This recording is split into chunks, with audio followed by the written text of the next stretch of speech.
Hello everybody, how are you doing today? This is Professor Carlos Torres-Verdin, broadcasting live from the beautiful hill country of Texas. It's almost sunset. The colors are just beautiful right now. Everything is teeming with life here. And today we have a spectacular lecture for Principles of Formation Evaluation, PGE358, Spring 2020. The lecture is going to be centered about the incredible, wonderful, complex, difficult topic of formation evaluation of carbonate sedimentary sequences.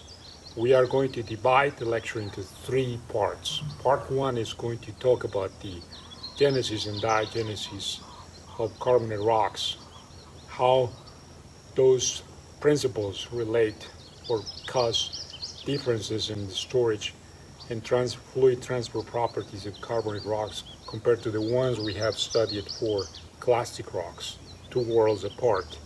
But we're going to talk about why they're 2 worlds apart. Very interesting subject.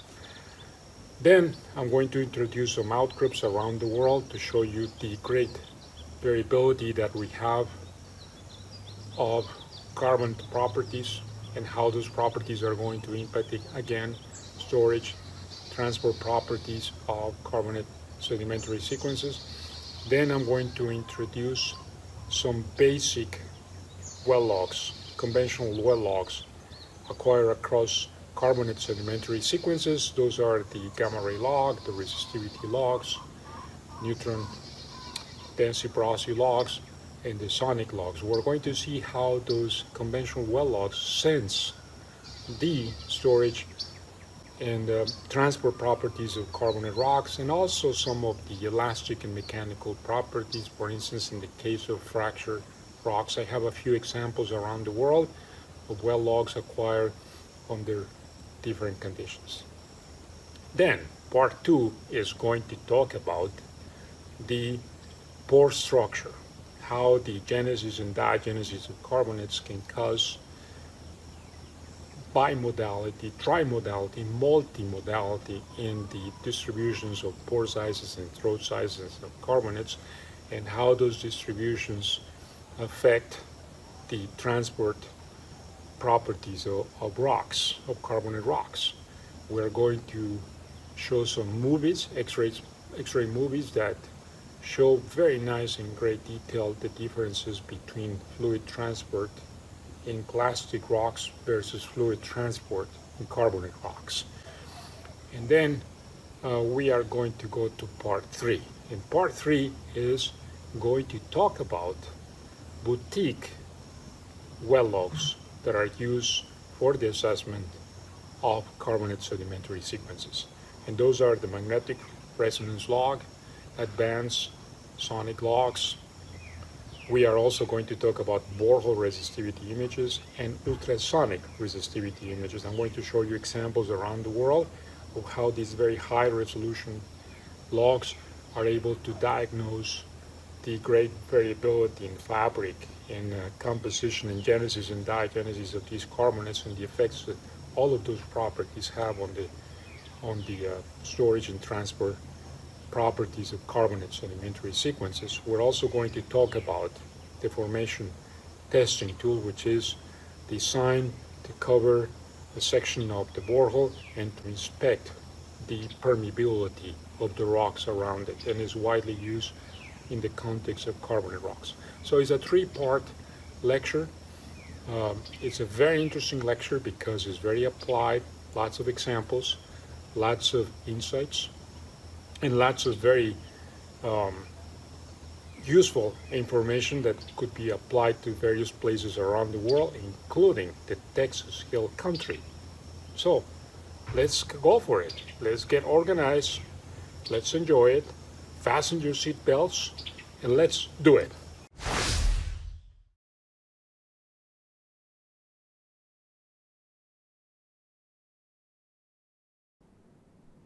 Hello everybody.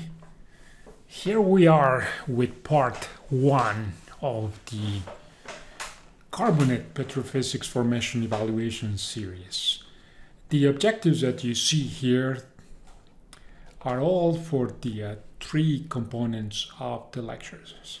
So I'm going to introduce the basic elements of formation evaluation as applied to carbonate sedimentary sequences.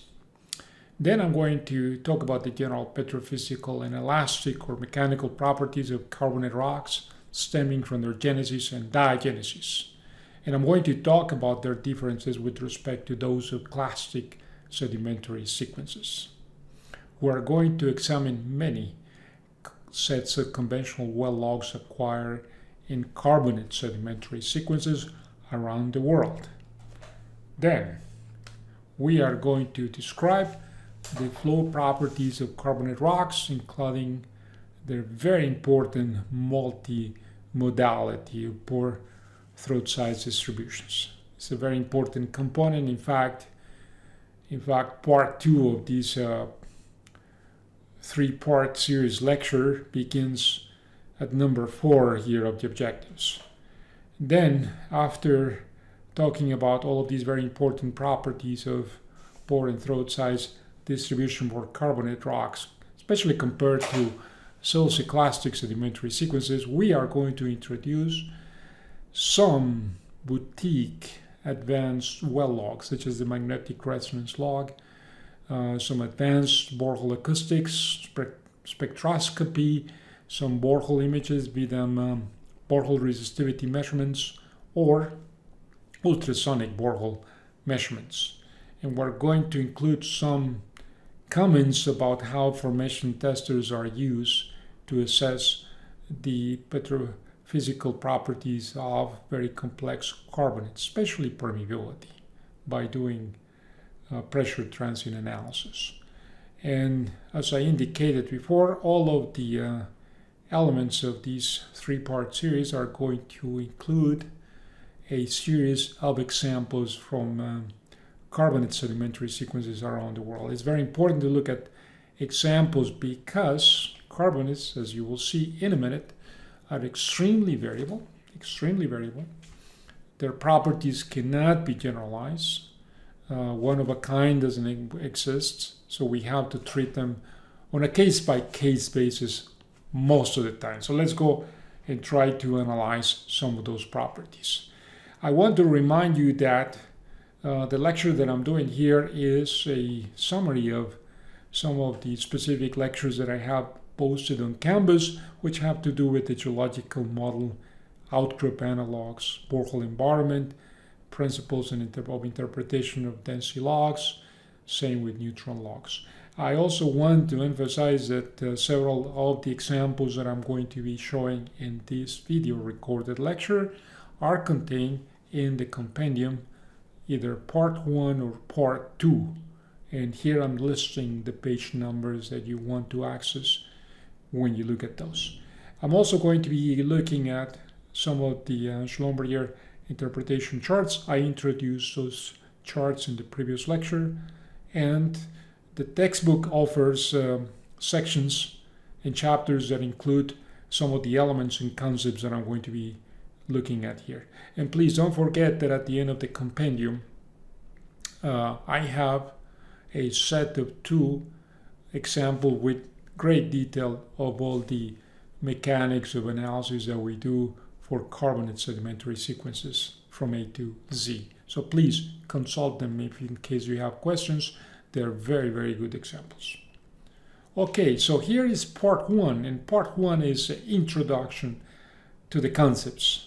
So let's begin with the concepts. First of all, I have to tell you that this study of carbonates is very important because even though carbonates, percent-wise, they do not constitute the vast majority of rocks in the Earth's crust, compared to, for instance, clastic sedimentary sequences, they do include the vast majority of the production, and this is hydrocarbon production and aquifers. So we have to be very cognizant of the properties of carbonates as they signify a great proportion of the production of fluids from the subsurface.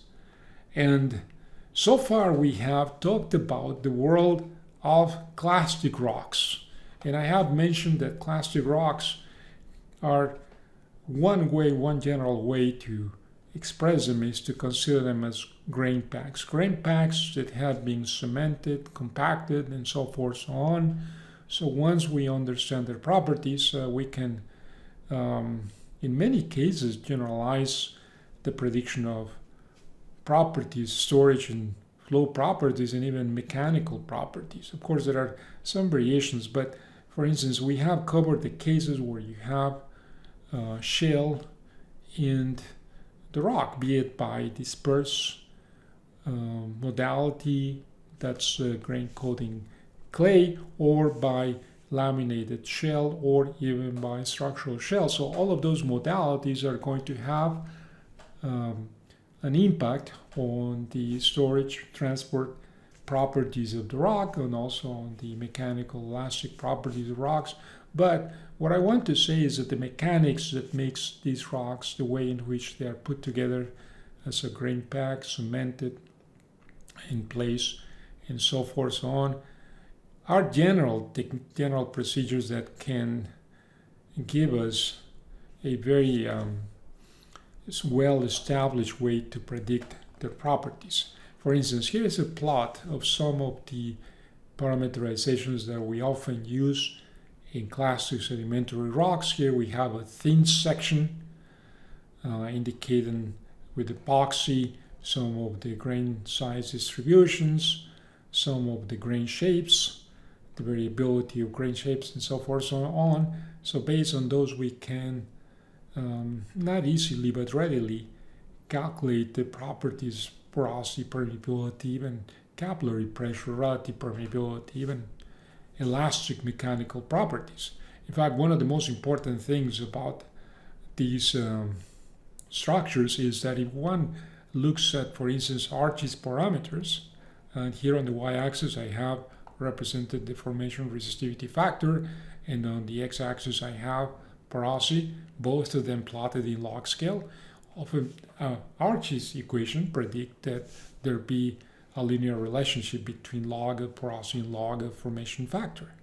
And what is more than interesting in this relationship, and often not considered in great detail, is the fact that for many of these clastic rocks that belong to the so-called same clastic family, we can take rocks from very low values of porosity to the maximum value of porosity, let's say 30%, like shown here, or 35%. And regardless of the porosity, we can rest assured that the formation factor is going to be constant for that very wide range of porosity.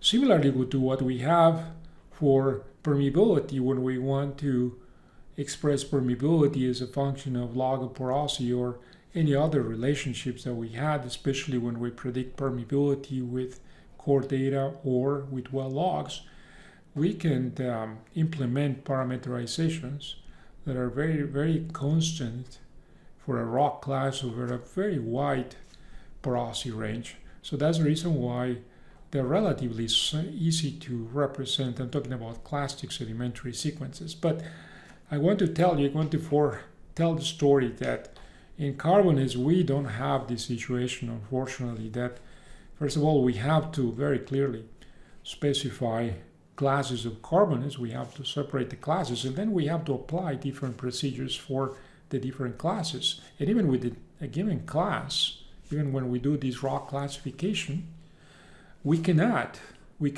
assume that the same parameters that we use for correlation, say porosity, permeability, capillary pressure versus some other parameters, and then maybe even for elastic properties or even for formation factor, those properties cannot be predicted over a wide porosity range because the constitution of the pores, the fabric of the pores and the throats, does not remain constant over a wide porosity range. And this is something that we have to understand why. And this very concept sets carbonates very far apart from clastic sedimentary sequences. Here we have an example of well logs acquired across a clastic sedimentary sequences. We have the usual suspects, the gamma ray log, spontaneous potential, the electrical resistivity logs, the core porosity, the density log, the neutron log, the photoelectric factor log. Then we have the P wave velocity, the shear wave velocity. But what I want to say is that even in the absence of core data in many cases, it's very relatively simple to predict the porosity of these rocks, and that's what we see along this track, where we are plotting the core laboratory data for porosity together with the estimation of porosity based on well logs. Similarly for water saturation, here we have water saturation, and then we can also look at these properties in terms of also permeability. We have also permeability, and from the analysis of permeability that we have in this track over here, this is log permeability, we can see that the estimations of permeability made from well logs are extremely close to those permeability measurements that were acquired in the laboratory, which are the dotted lines. And based on the saturations, the porosities, and the permeabilities calculated, and also for core data, we often do analyze these trends, and we classify the rocks in terms of rock classes based on their storage and flow properties. And here we have a well log that is synthesizing the different rock classes, where the red block indicates the class that has the best storage and flow properties, followed by the blue, and so forth, so on. And then here we have the magnetic resonance log, which I'm going to talk about in the part 2 of this series. And it's very interesting because the magnetic resonance log is showing that we have a unimodal pore size distribution, which is expected in these kind of environments, and that modality of pore sizes is relatively constant across the units. And then we can produce this beautiful volumetric concentration diagram, where we see that we have some concentration of shell, and then most of the concentration here represented in the yellow color here is presence of sandstone, and then we have the porosity with the various fluids present on them. So what I want to say is that once we learn how to deal with conventional clastics, the properties that we measure and also the correlations that we establish with core data are very constant as a function of porosity, for instance, and that enables us to apply very simple transformations to produce petrophysical estimates from well logs that match the core data relatively well. But this is not necessarily the case in carbonates, and let's see why. First of all, let me show you this picture of a beautiful block of shown here. This block is a very interesting formation. I'm going to talk more about this, of deep water carbonates in Brazil. The block comes from Italy, but it's a block of very interesting structures that happen in the deep water carbonates of Brazil. This block in particular comes from Italy, and the one here photographed. But I want to point out is that in carbonates, look at the structure that we have here. Nowhere here do we have a structure that resembles at all the presence or the packing of grains. In fact, what we see is very complex variations of pore sizes. In this example, are due to the presence of living organisms that we have in the deep water, sometimes shallow water. It really depends on the makeup of the carbonates. And then we have here a close-up view where we can observe in more clear detail the variability of pore sizes, throat sizes, even presence of hydrocarbon here, not for that rock, but it's the same kind of structure being blown up at a given, this is 1 centimeter. And if you can take a sugar cube out of this rock, and you will maintain a great variability of pore structure. Not at all equivalent or even closely compared to that we see in grain packs. And this is what causes carbonates to be so difficult to quantify and so difficult to generalize, even when we see these structures over a wide range of depth intervals. So we have to be very careful about these properties. I'm going to come back to these beautiful stromatolite structures that we have in deep water Brazil, and I'll talk more about these beautiful algae mounds that we see in freshwater lakes or shallow waters. More about that. And then there's another very important group of fossilized limestones that are constituted by fossils. I have seen this many times being produced for mosaics that are used for floors, for floor making. And you can see very closely, and you will see all these fossilized organic materials. And so the constitution of these rocks, the way they were made, is by packing together mud, precipitate fossils of different kinds and different natures, all together, subject to burial, high pressure, high temperature, cementation, and so forth, so on, that causes the rocks to be like they are. Now, let's look at more thin sections. Here we have different limestones of different porosities. And what I want to show with these thin sections, look at the size, 1,000 microns. Here is 800 microns. Here we have 1,000 microns. And you look at all of these and you will see that the way they are made is by the incorporation, the packing of a number of widely varying structures of different sizes, shapes. Some of them are fossils, some of them are living organisms that have been modified because of the burial and compaction of these rocks. And then we also have a tendency to have a great deal of microporosity. So I'm going to talk more about these elements because there are some sections of the rock that have relatively large pores like this, and then there are other sections that have small pores, micropores, segments that essentially exhibit irreducible water saturation. And then we have here a thin section that shows ammonites, and then the ammonites have been broken up into soft sections that now occupy or take on the role of pores. All of these are very interesting structures that we see in carbonate rocks. Here's another type of rock that we call dolomites or dolostones. Dolostones are referred to as a combination of limestone and dolomite. But let me say that most of the modern theories about diagenesis of carbonates indicate that limestone is, because of diagenesis, in some ways converted to dolomite. And when the conversion takes place, several things occur, including the presence of grains that look very much like clastics. But if you look carefully at these grains, you are going to see that they have angular structures, rhombohedral structures, and that's because of the process of dolomitization that has caused that the intraparticles and interparticles become highly angular because of the transformation of calcium carbonate into dolomite.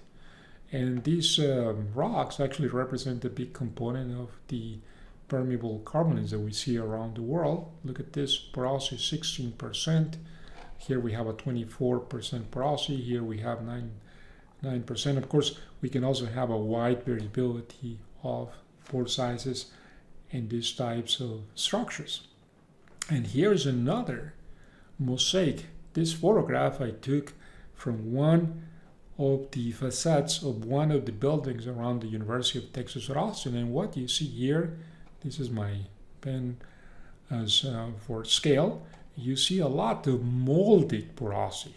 All these shells that you see here, all of those shells were differentially dissolved, and when they were dissolved in the process of making of this rock, then they produce a pore space. So differential dissolution in these carbonate structures as a consequence of the presence or not presence of living organisms that differentially dissolve as a consequence of the diagenesis that includes compaction in the form of burial, high temperature dissolution because of presence of fluids, and also because of the composition of these limestones, calcium carbonate. So we have a gamut of possibilities that happen here. And of course, when we have this differential dissolution that happens and takes place to produce a pore structure, the next thing is, will the pore space percolate? In other words, how much of this pore space is going to be interconnected to produce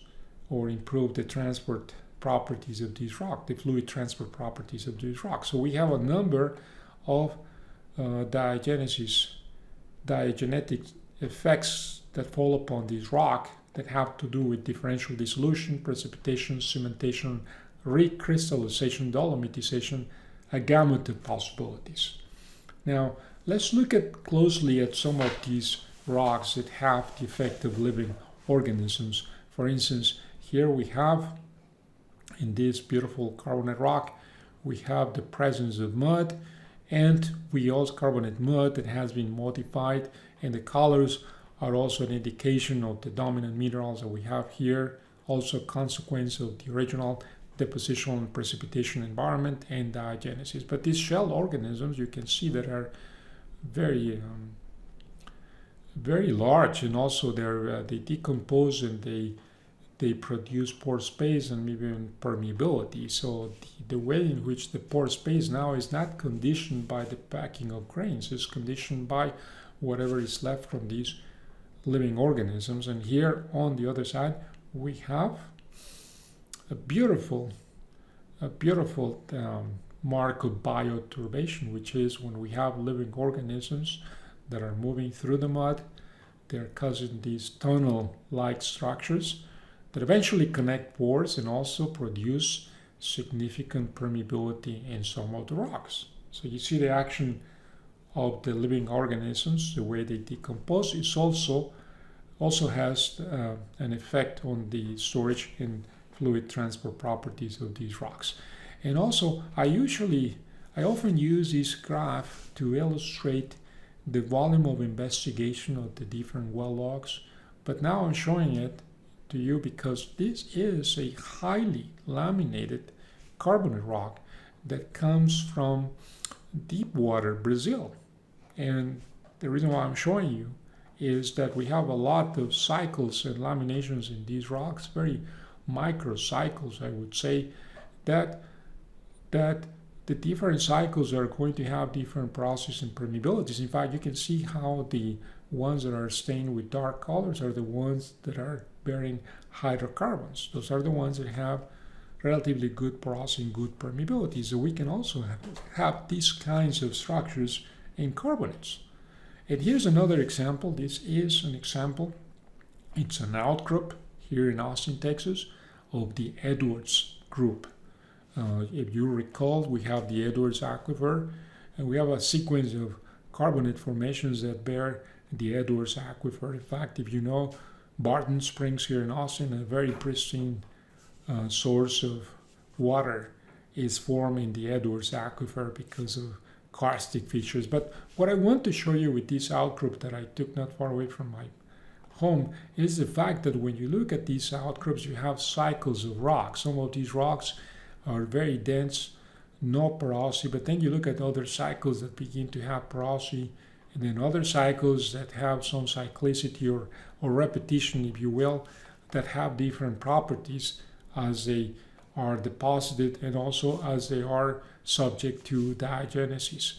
And of course, the differential diagenesis is not going to be the same because these cycles of deposition, essentially what we're looking at is the present variability over millions of years, variability of the types of living organisms, the average salinity or pH of the water where these sediments were formed, and also variations of temperature. All of those things, the cyclicity of those periods of variability are the ones that give rise to these layers that have different thicknesses and different properties. That's a very common property of carbonates. And here's another outcrop taken from one of the main highways or thoroughfares here in Austin. And again, this is the Edwards group, and what I want to show you is how the different cycles across this photograph indicate the variability, the fast or slow variability of properties. Some of these cycles have very large thicknesses, and some of these cycles have very small thicknesses. The speed of variability is different across the outcrop. And I mention all of these properties because, one has to imagine, if you drill a well through these formations, one has to imagine what the different well logs are going to sense about these properties. What is going to be the mark of these cycles on the well logs? Are we going to see cyclicity on the well logs? Are we going to see variability of porosity and permeability in these cycles? And also, this is very important to seek the cooperation of geologists who understand these sequences much better than petrophysicists and can help us to understand the cyclicity, the speed or slowness of these cycles, and how the variability of the cycles can give rise to variability of properties, porosity, permeability of these rocks. Here's another beautiful outcrop not far from in South Austin, where we have the cycles of these are the Walnut and the Glen Rose formations, but it's indicated here just to show you how when you capture these outcrops, you see the variability of cycles, the variability of layer thicknesses, and also the variability of composition, and also the impact that those cycles have or are subject to because of genesis and diagenesis. So we see this a great deal over here in the Texas Hill Country. Here's another beautiful outcrop not far from Austin that has another sets of cycles of carbonate rocks, where on the upper one we have a different composition from the lower one, and if you magnify the sequences, you're going to see how each one of them has some elemental cyclicity, that is to say, a repetition of patterns. Interesting. And here's another example of these very interesting cycles. This photograph is courtesy of Charlie Cairns, where we see again the cycles represented here in how the repetition of the cycles has to do with the variability of conditions, atmospheric conditions, also water conditions, precipitate conditions. And also we have to imagine how these cycles give rise to layers of different thicknesses with different properties, and how the different cycles are, when subject to diagenesis, will give rise to different petrophysical conditions for this rock. And that also is very important for understanding the mechanical properties of these rocks, the variability of acoustic and elastic or mechanical properties of the rocks, and of course also the variability or continuity, how especially continuous these cycles are between wells. That's another very important thing to consider. And here we have another beautiful outcrop courtesy of Jerry Lucia, where we show the cycles once more, and this is the famous Edwards group not far away from Austin, Texas, that serves parts of the Edwards aquifer. But what is striking about this sequence of cycles is, for instance, the variability of rock properties. And let me show you in more detail what I'm talking about here, where we have in this example rocks that have relatively medium porosities, and then here we have rocks that have very low porosities. And why is it that the different cycles have different thicknesses? And also, why is that the different cycles have different porosities? Well, because all of the constituents, living organisms or not living organisms, and the effects that the makeup of these sediments have or or the effect that the makeup has on the diagenesis, the expression is going to be different. We also see the presence of fractures in some of these rocks, as shown here. And of course, it's not very difficult just by viewing this outcrop to understand which segments, which cycles are going to have the best storage and flow properties. And that's a very important consideration that we have when analyzing these rocks. The other thing that is very important to understand in many of these carbonate sedimentary sequences is that, as opposed to clastic sedimentary sequences, the clock here, the clock that makes these rocks, is running very, very, very slowly. These rocks in Austin, what I'm showing here, they're all about, give and take 100 million years old.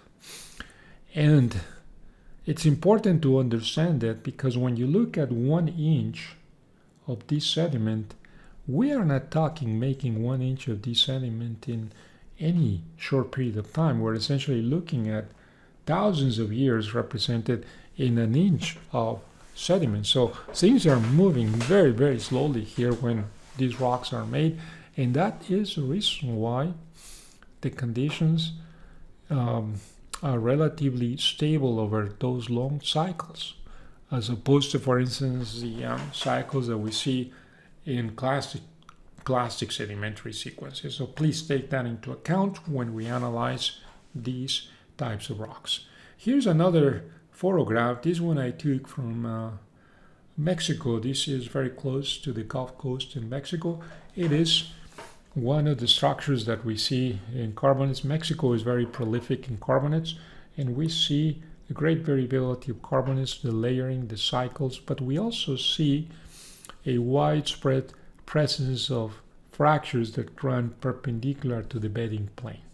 And then if you make a close-up view of this, you are going to find out that these fractures have different sizes and different densities, but also we have presence of dolomite in some of these cycles due to diagenesis.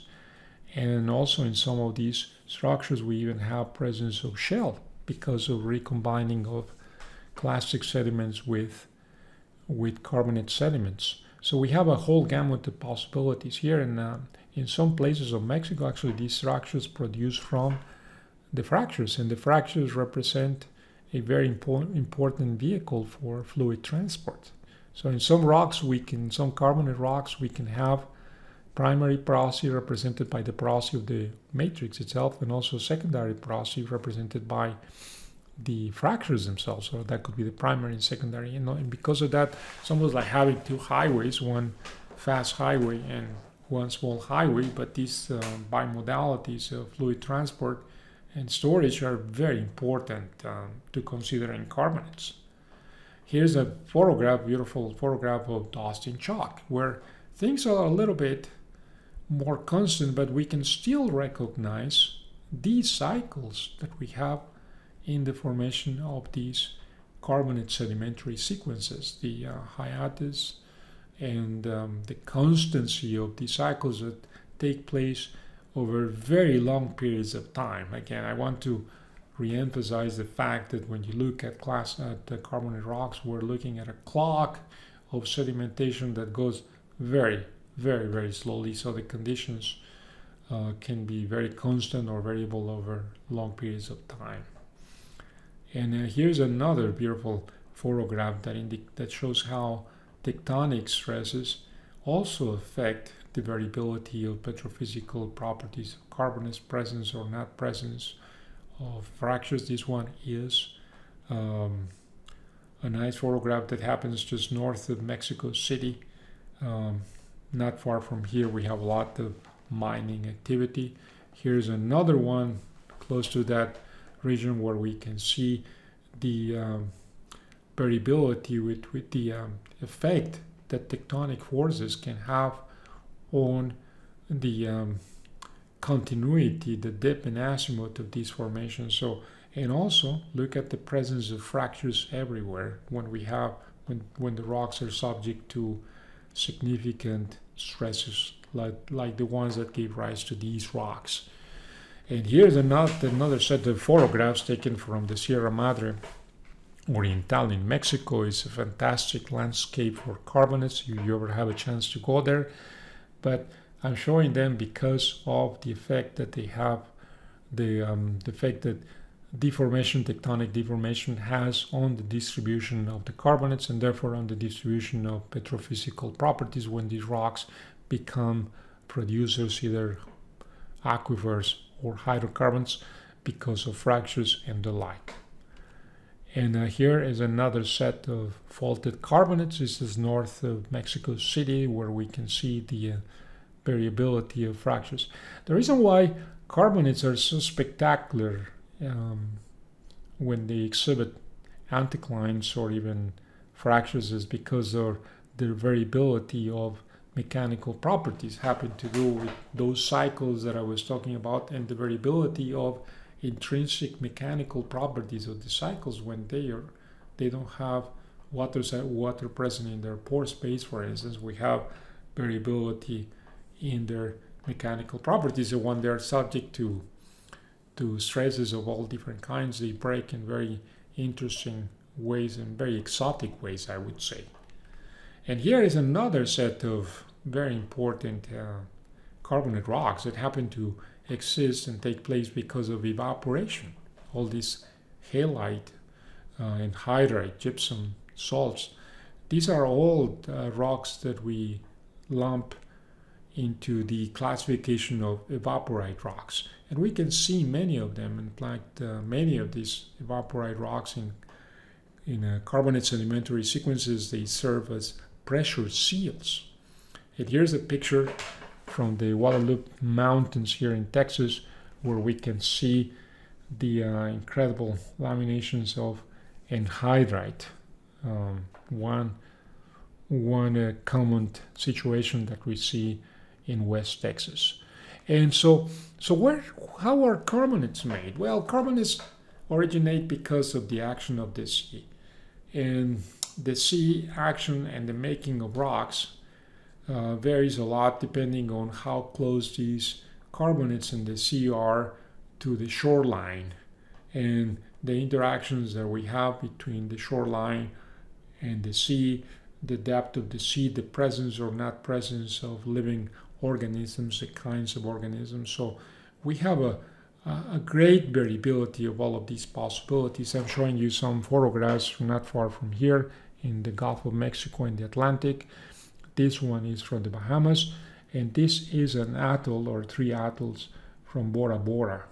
And so we have the constitution of carbonates at sea because of different mechanisms that make these precipitations, and also the formation of living organisms that eventually give rise to pore space. And of course, the main reason why this happens is because at sea we have an exchange between the CO2 in the atmosphere, and of course the presence or not presence of CO2 in the atmosphere, the amount of it, has a very important impact on the conditions whereby these carbonates form. But essentially we have the association of CO2 with water, which causes the presence of carbonic acid, and by way of several interesting chemical reactions, we have the precipitation of carbonate, calcium carbonate or carbonates, and we also have the dissociation of hydrogen. And the assimilation of calcium carbonate in this process of interactions is what causes the precipitation of the formation of precipitates at sea, and also the assimilation of some of that carbonate by living organisms. And last but not least, also, because of the carbonate precipitation, we can also have, in the association here, the formation of dolomite, which is caused by the fact that magnesium and calcium have very fine structures, and we have a lot of exchange between the two. And the process of dolomitization is one that happens a great deal in carbonates, and it happens because of this exchange is very frequent and also because magnesium is present in these structures at sea, and also because of diagenesis and so forth so on. So you can imagine how the conditions of the ocean, as they vary over millions, thousands, hundreds of years, how the pH, the composition of the atmosphere, the cycles of temperature, Milankovitch cycles and the like, the rise and fall of the water levels at sea, all of those things are going to continuously affect the presence or not presence of carbonate precipitate, the amounts of it, the speed of which these precipitates form, and also the fixing of calcium carbonate by some of the living structures, coral, for instance, atolls. All of those things eventually will form part of the rock. So all of these processes are very, very important in the formation of carbonate rocks. And if you look at this cross-section that goes from the land over to the deep open ocean, you're going to see that the conditions, the speed of the water, the movement of the waters, the tides, the combination and exposure of the water to conditions coming from the water from the shoreline, all of those things are going to represent different conditions of pH and also different conditions of concentration of calcium carbonate. And all of that is going to give rise to different living organisms that fix calcium carbonate. So we can have a whole gamut, a plethora of possibilities for different carbonates depending on where they are formed, either close to the shoreline where we have a lot of mixing with clastic sediments, or way deep in the ocean where we can also have mixing with turbidite sedimentary systems. So it's very important to understand where these carbonates form in terms of these interactions between the shoreline and the ocean.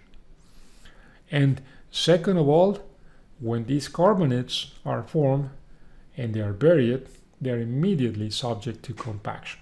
So we have great consequences because of the fact that carbonates are very prone to a number of situations. Their constitution is affected by a number of possibilities for diagenesis, having to do with fracturing, for instance. This is one case. Or we can have leaching of cement. We can also have differential dissolution in the form of existing living organisms.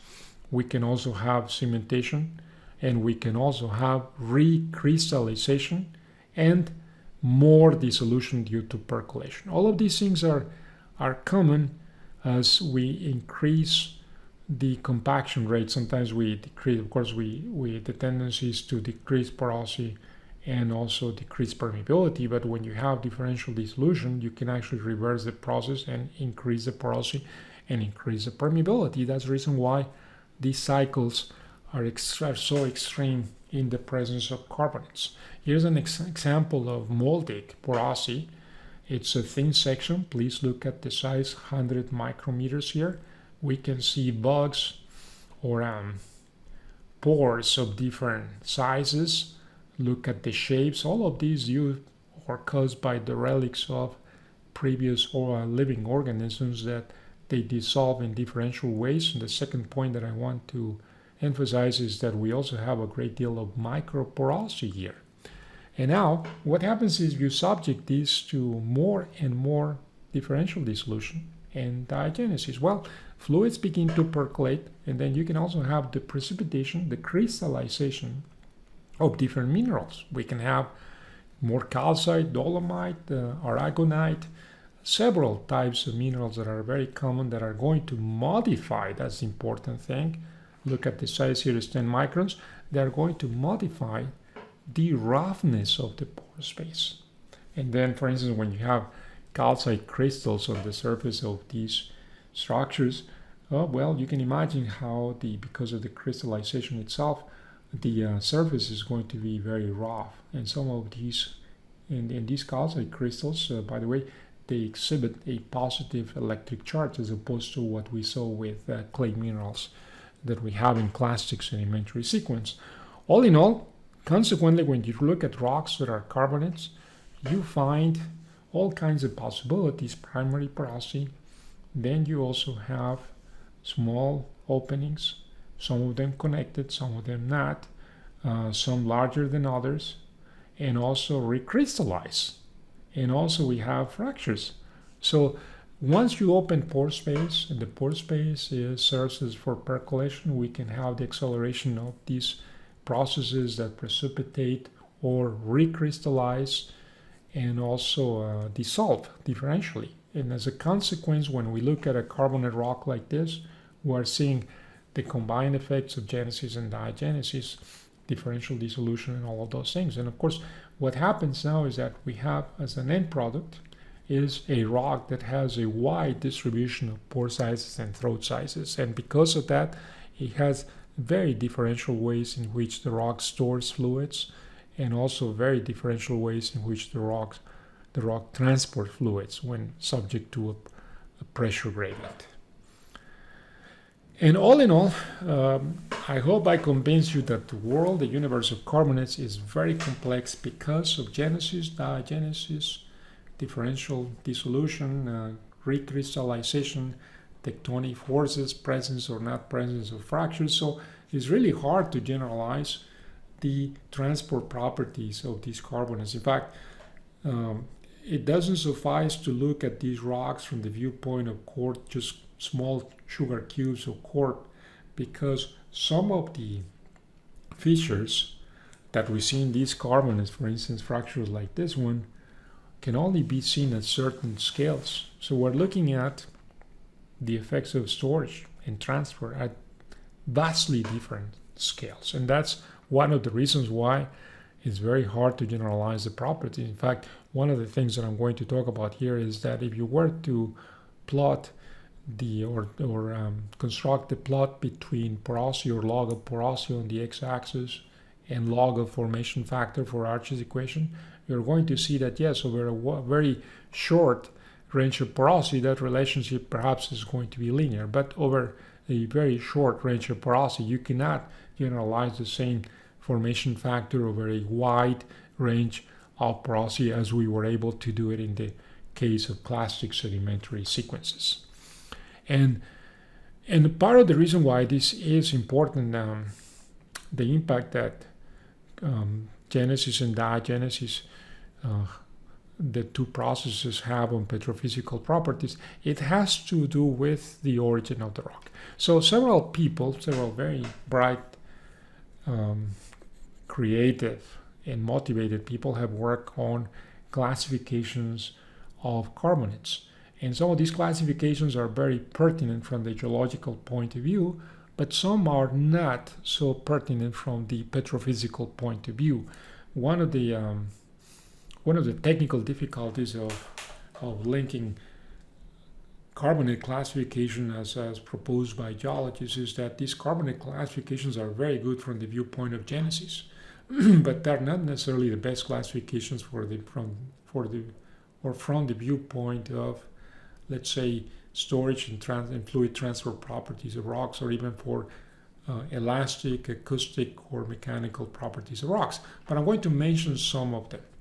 So the typical classification is by Dunham, and that classification resorts to properties that have to do with mud-dominated carbonates, to grain-supported carbonates, and some that are intermediate between mud-supported carbonates and grain-supported carbonates. We also have some that have the influence of living organisms.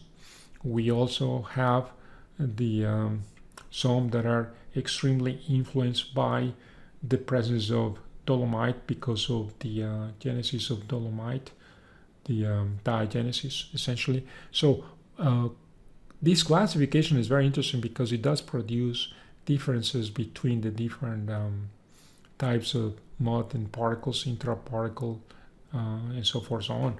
There was another classification that I remember that is due to Professor Robert Folk from the University of Texas at Austin. That classification was a little bit more complex, more granular, if you will.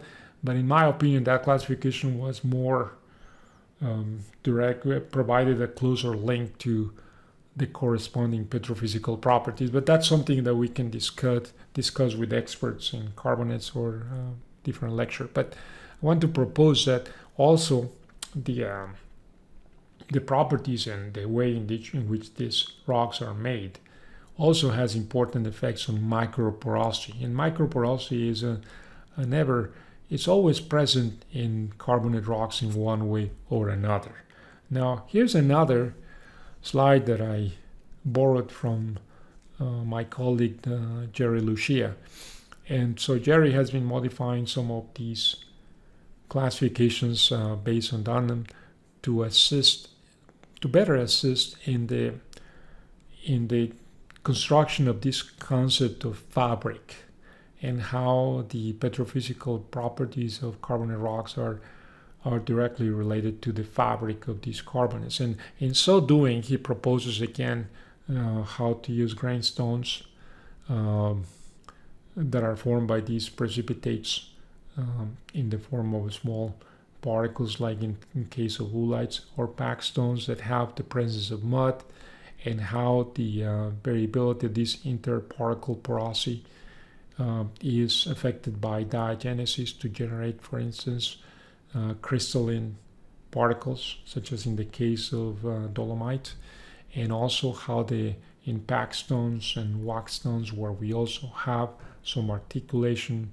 of differential dissolution living organisms, and how all of these things are combined or mixed at the end, and how these trends of modification for the makeup and diagenesis give rise to different trends in porosity and permeability to go all the way. This is for grain type or mud type rocks, but we also have a second component which is very important in the case of carbonates, which has to do with buggy porosities. And I show you some examples of bugs where we have accelerated dissolution because of the circulation of fluids, and we have also recrystallization and so forth, so on. So we have different classifications based on whether those bugs are isolated or quasi-isolated, or whether those bugs are touching, and that also produces an acceleration of porosity and permeability, including those due to the presence of fractures. So we have a great deal of possibilities for those classifications, but it's very, very important to understand that these classifications from the viewpoint of formation evaluation make sense only to the extent that they can allow us to improve the analysis, study, and prediction of storage, flow properties of rocks, and also elastic and mechanical properties. So here are some photographs that I have taken not far from here, and those are of mudstones, packed stones, and wax stones. What I want to show here is that when you look carefully about these mudstones, you can actually see ripples, like I do here. That's my foot. And then you can actually see ripple marks on the surface of these rocks. And that's because of the way they were made. This is essentially the base of the ocean as is being worked out by the muds because of the water currents. As you see here, in fact, in some places, Canyon Lake, you can actually see in these mudstones the presence of dinosaur tracks or other tracks of other living organisms, as I'm showing here. So they are very, very interesting, and again, the interplay between the mudstones, packed stones, and living organisms and their diagenesis is something that gives rise to various possibilities for storage and transport, fluid transfer properties. Here's another beautiful example of oolites. These are blocks taken from Florida that are used a lot for construction. And then you can take thin sections and you can see the oolitic structure of these oolites, and then you can take a thin section and you can see that they look almost like a grain pack, except that some of these oolites, they have different ways to recrystallize due to the presence of variable conditions of diagenesis.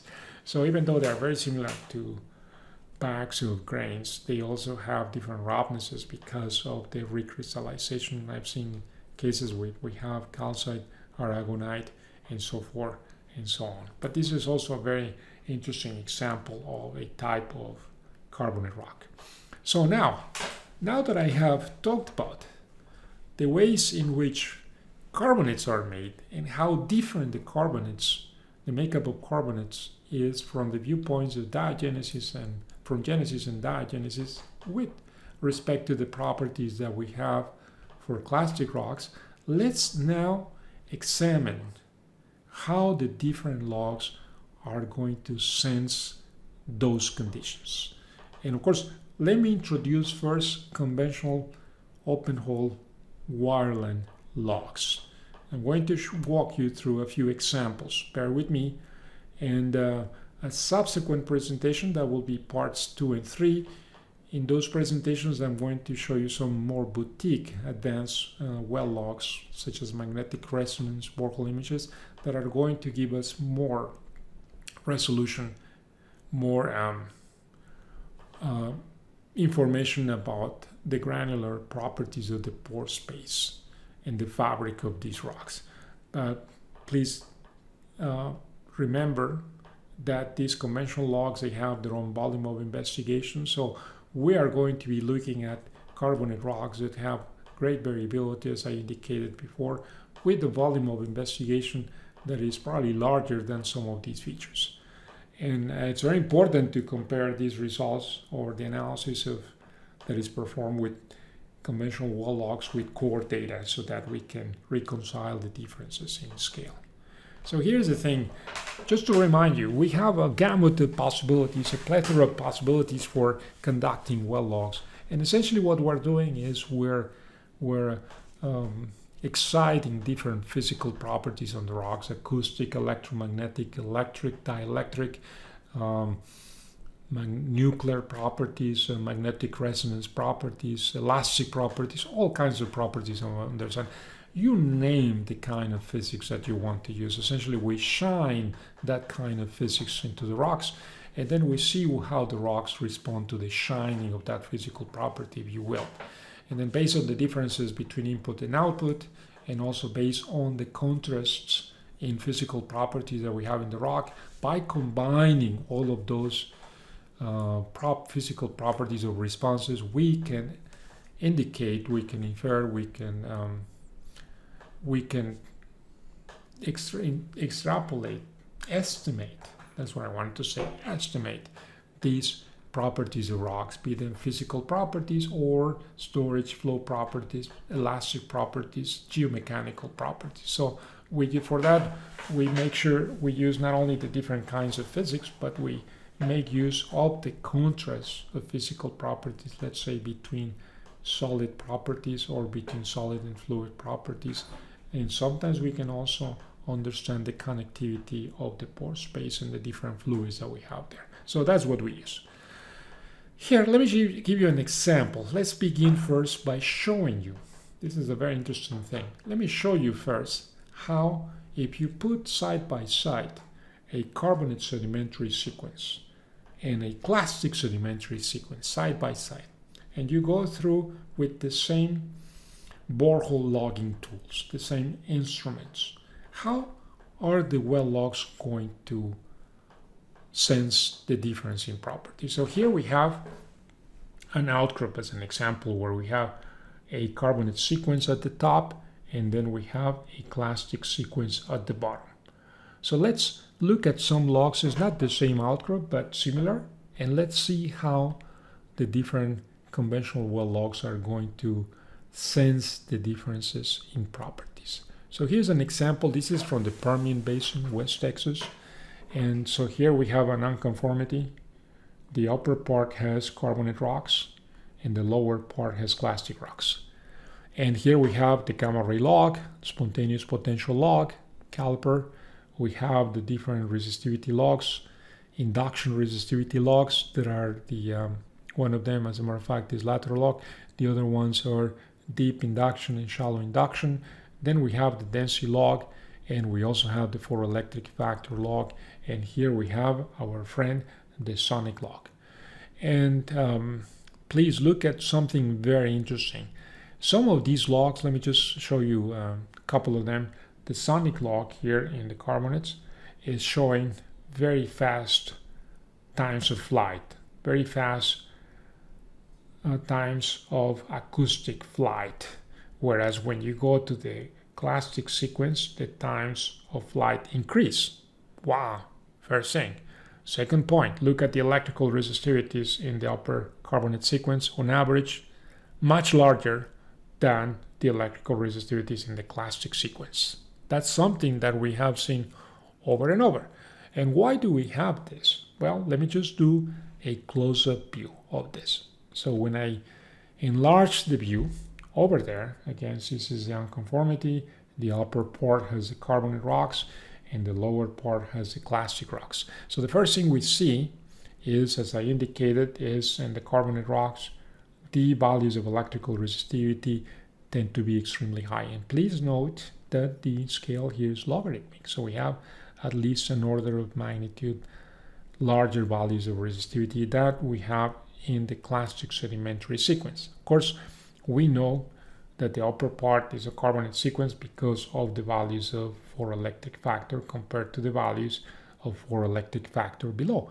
We also see that on average, the density log indicates in the upper part that the porosities are much lower than the porosities that we see in the clastic sedimentary sequence. But the contrast, you see the contrast in sonic property is exaggerated here because, once again, the different physical properties are going to respond differently with different contrasts between one case of rock and another case of rock. But what I want to point out is that one of the main reasons why we have such strong variability of properties across the unconformity is because in general, and that's in general, carbonate rocks tend to exhibit much lower porosities than clastic rocks. That's very, very important, and that causes the sonic log to look, to exhibit rocks or to display rocks that have very short times of acoustic travel time. Whereas when you go to the clastic, the travel time increases. And of course, the difference in densities is somewhat noticeable here. We have difference in density, and of course, that's going to give us a difference in porosity. But the contrast between density here and density here is not as large as the contrast between, in percent, of course, between the sonic time of flight in the carbonates versus the sonic time of flight in the clastics. And as you recall, Archie's equation tells us that decreasing porosity causes an increase in electrical resistivity, and lo and behold, that's the reason why we see those things. And that's an important thing that we recognize when we see these unconformities between carbonate rocks and clastic rocks. So on average, the values of porosity are lower, and therefore the rocks become more rigid and the resistivities become much larger on average. That's the one thing that I want you to remember. Here's another example from Alaska. Just want to show you that in this example, we're having similar logs, gamma ray logs, spontaneous potential log, electrical resistivity logs, displayed in a logarithmic scale. Then here we have the neutron and density logs expressed in limestone porosity units. We have the photoelectric factor log, and here we have the acoustic logs, compressional and shear logs. What I want to point out is that here we have another unconformity. In this case, we have the clastic rocks at the top and we have the carbonate rocks at the bottom. And the first thing we see is a very large discrepancy in the acoustic times of flight. And the times of flight become shorter in the case of carbonates, mainly, as I said, because the rock is more rigid, because as a consequence of the low values of porosity. That's what we see here. That's actually what we often see in these rocks. And then look at the contrast in electrical resistivity. It's almost 2 orders of magnitude here between the clastic sequence and the sequence in carbonates. We also see somewhat of a contrast in gamma ray log, but those are the kinds of things that we expect to see when we compare the well logs across the 2 sequences, clastic sequences and carbonate sequences. So please keep this in mind so that when we analyze the rocks, the carbonates based on the well logs, we try to reset our minds from the concepts that we studied for clastic sedimentary sequences, because we're looking at different ranges of properties, and therefore when we look at, or when we're looking for good portions of the rock or presence of hydrocarbons, we have to modify our way of diagnosing those properties. Now, why does that happen? Let me just go back to Edwards group, this beautiful outgroup of the Edwards group here not far from Austin. And what I want you to look at in this example is, first of all, how will the gamma ray log respond or sense these rocks? Well, if these rocks do not have components of potassium, uranium, or thorium, then the gamma ray log is going to be flat as a pancake, not only flat, but it's also going to exhibit very low values of gamma ray. It's almost like somebody turned off the gamma ray log. What is the gamma ray log? It's not working. Well, it's just because these rocks do not have variations in potassium, uranium, and thorium. That was not the case in clastic sequences. We saw that presence or not presence of clay or shell in clastic sequences was the common denominator for all the other logs. In fact, we could find correlations of any kind between the gamma ray log and the resistivity logs and the neutron and density porosity logs and the sonic logs, you name it. Everything was correlated with the gamma ray log because of the makeup of these sediments. But in the case of carbonates, that correlation goes away. Why? Because these rocks were made in an entirely different way. Now, what happens with the porosity? Well, we're going to see that some segments of the rock are going to have negligible porosities. And some segments of these rocks, some cycles, are going to have slightly higher porosity, like for instance here, or maybe here, higher porosity, or maybe here at the top. And some other sections are going to have very low porosity over here. So if we plot the porosity log, or the density log, if you will, let's say the density is going to increase this way, then what's going to happen is that when you have low densities, the density log is going to go this way, and then the density is going to increase, the density is going to increase, and then decrease. So we have those properties. And now, what happens with the electrical resistivity logs then? Wow, this is where things are going to dramatically change. And sorry to use the dramatically, I try not to use very, very subjective terms, but what I want to say is this, that these rocks that have almost negligible porosity, their resistivity is going to be incredibly high. We're going to look at resistivities of the order of 1,000, 20,000 ohms sometimes, because the porosity is almost negligible. Going all the way down to resistivities that maybe go to 0.2 or 1 ohms. You see, now the range of resistivity variations is going to be extremely large because we have much wider variations of porosity in these carbonate sedimentary sequences. And here, when you go to the upper one, again, you're going to see that the resistivity is going to be extremely low compared to the resistivity of the upper and lower shoulders. So we have extreme variations in electrical resistivity. Most carbonates will tend to have almost very low values of porosity. So that's the reason why, on average, as I showed before, the electrical resistivities are extremely high. Now, let's think about these rocks in terms of acoustic properties.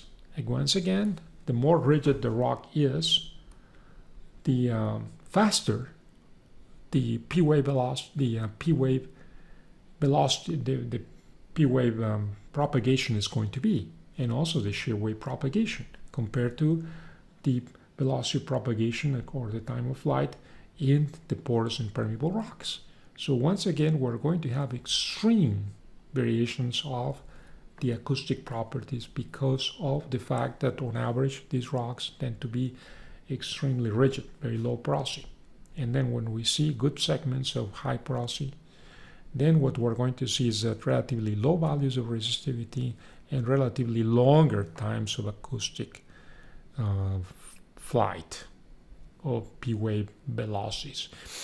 And that's what's going to happen. The second thing that I wanted, or the third thing that I want to point out here, is the fact that if you look at the electrical resistivity logs, when you have a carbonate like this, which has good porosity because, again, differential dissolution, what we're going to see is that if the rock is permeable, then we're going to see the effect of the permeability of the rocks by the process of mud filtrate invasion. So what's going to happen is that now you look at the logs, medium, shallow, deep resistivity, we are going to see variations of electrical resistivity because of the fact that the fluids that we have in the mud are displacing the fluids that we have in those rocks if the rocks are permeable. So this is one of the ways that we have to detect that carbonate rocks are permeable because of the presence of mud filtrate invasion as indicated by the resistivity logs. Good. So here is an example. This is a Smackover formation. Please note that we have a few sequences. This is pages 13 to 15 in the compendium, but here I plotted everything. Gamma ray log, spontaneous caliper, different resistivities. We have the deep sensing, which is the red. We have the super shallow, which is the blue. And then we have the medium, which is the green. And then we have the neutron and density porosity expressed in limestone porosity units.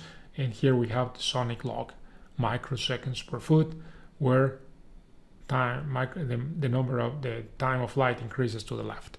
So what do we see? Essentially, look at the gamma ray log. Very low values and relatively flat. We have a few oscillations, but minor. It's almost like somebody turned off the gamma ray log, if you will, especially when you compare these to clastic sedimentary sequences. I also want to point out that look at the values of electrical resistivity, 0.2 ohms all the way up to 2000 ohms. In most of the classic rock examples that we analyzed before, we could go all the way up to maybe 100, 200 ohms, but not 2000. In fact, this scale could also increase to 20,000 ohms. In fact, some of these resistivities are higher than that, so we just clip them. And look at that. There are some places where the electrical resistivity is the lowest. Right here, and right here. So why is the electrical resistivity the lowest there? Well, let's look at the density log. The density log indicates that we have some sections that are very tight right here, very tight right here, not so tight over here, but the porosity increases significantly right here and also here. So the reason why the resistivities of these formations are relatively low with the rest of the envelope is because they have good porosity. So you see, in carbonate sequences, the norm is for rocks to have, the most common thing, that's what I call the norm, is to have rocks with very low values of porosity. That's the norm, that's the average. And because of that, you expect the resistivities on average to be extremely high. So when you find a rock that has good porosity, and the porosity is connected, then immediately the resistivity is going to go down, down, down. So you're going to see an extreme variation of electrical resistivity. And that's what we see here, extreme variations in electrical resistivity. And to the point that actually one of the norms, one of the diagnostic elements and rules that people use to ascertain presence or not presence of porous and permeable carbonates is to always look for the locations that exhibit the lowest values of resistivity, which was not the case in clastic sequences. Remember, in clastic sequences, we were always used to recognizing presence of water in sandstones by the fact that the electrical resistivity log will be the lowest. And then when we saw hydrocarbons, we will see the highest values of electrical resistivity. Well, the rule is about the same, except that now on average, when you have good porosity and good permeability, the resistivities are going to be the lowest in the whole sequence. And then you have to examine them as to granularity, which one has low or high resistivity. Here, the other thing that is very important here is look at the sonic log. The sonic log is telling us that the upper part of these well has very tight rocks. That's consistent, except maybe here, but it's consistent with the density of the rocks. and also is consistent with the fact that we have on average very high resistivities. But the sonic log is telling us that we have two very clear segments where the time of flight decreases. Look at the time of flight decreases. So why is the time of flight decreasing? Well, because the rock is porous, and the rock has fluids, and the velocity of the fluids is much lower. The p-wave velocity of the fluids is much lower than the p-wave velocity of the solids. So all of these contributes to having a very large contrast. So the point is the contrast in properties between having and not having porosity, and that contrast tends to be exaggerated in the case of carbonates compared to the case of clastics. Now, once we have analyzed that, it's obvious that the sections that I highlighted here, those are good candidates for presence of hydrocarbons. So now we have to analyze. And here's where the analysis is going to take place. Now we are going to look at the porosities, the actual porosities. We are going to calculate the actual porosities by first defining the dominant mineral composition. We did this in the previous lecture. Once you define the dominant mineral composition, then you can calculate the corresponding porosity. And when you calculate the corresponding porosity, now you can associate the values of deep sensing resistivity. Those are the red logs here and here. And you're going to find that, suppose that these two segments, segment 1 and segment 2, have the same, by the sake of argument, let's assume that they have the same porosity. So now we see that the deep sensing resistivity log is slightly higher here than here. Remember that this is a logarithmic scale, so we're looking at almost an order of magnitude difference between the two. And then why is the electrical resistivity so much higher here than at the lower part when they have approximately the same porosity? So once again, if all the porosity is interconnected, the porosity percolates, then the only factor that we can invoke for the differences in electrical resistivity is hydrocarbon saturation, you see? So now this allows us to compare zones at different depths and to come up with a diagnostic of hydrocarbon saturation. The other thing that is very important in this set of logs is the presence of invasion effects on resistivity logs. Look at with this beautiful ramp up electrical resistivity profile where the shallowest sensing log exhibits the lowest resistivity, then the medium is higher, and then the deep sensing resistivity log exhibits the highest resistivity. When we have that, we have a ramp up resistivity profile, and that at least is telling us that this rock is permeable. And we have to take into account the differences between shallow resistivity and deep resistivity to understand how much volume of fluid mud filtrate was able to displace the original hydrocarbon or fluid that we had in the rock. So I hope you got this point. It's a very, very important point. And this point about how the different logs, conventional logs, are going to respond to different portions of the rock is something that you want to associate with this outcrop, where once again going back, it's important because we have rocks in the outcrop that are very tight, very low porosity, resistivities that are going to be extremely high, the porosities are going to be very low, the sonic time of flight is going to be very short, and then we have some other segments that are more porous, and because of that amount of porosity, the resistivity is going to decrease significantly with respect to the average resistivity, and also the sonic time of flight is going to increase. The rock is going to appear less rigid, and so we're going to have these diagnostic features. And it's very important because look at this, the resistivity log is varying over 2 or 3 orders of magnitude, and the gamma ray log is off. As I said, somebody turn it off. That's not what we were used to in the case of clastic sedimentary sequences. So now we have this new way of understanding the differences. How about that? Now, let me show you just in summary. So here we have, let me actually try to erase all the ink on the slide. Okay, here. And go back to the explanation. So in summary, let me just point out the following. Gamma ray log exhibits very low and constant values. It's almost like somebody turned off the gamma ray log. At the same time, we have some regions, depth segments that have relatively high porosity. Good. And those segments of relatively high porosity are going to produce segments with relatively low values of resistivity that also exhibit invasion effects as manifested by the differences between shallow, medium, and deep sensing electrical resistivity. And some of these segments are also going to exhibit significant variations of sonic time of flight. In fact, when you have porosity, the sonic time of flight is going to increase, and that's the reason why we have those discrepancies in the sonic log between the good segments that have good porosity and the segments that are above and below, which are very tight. The other thing that is very important is that some of these rocks that exhibit very low values of porosity, they serve as pressure seals.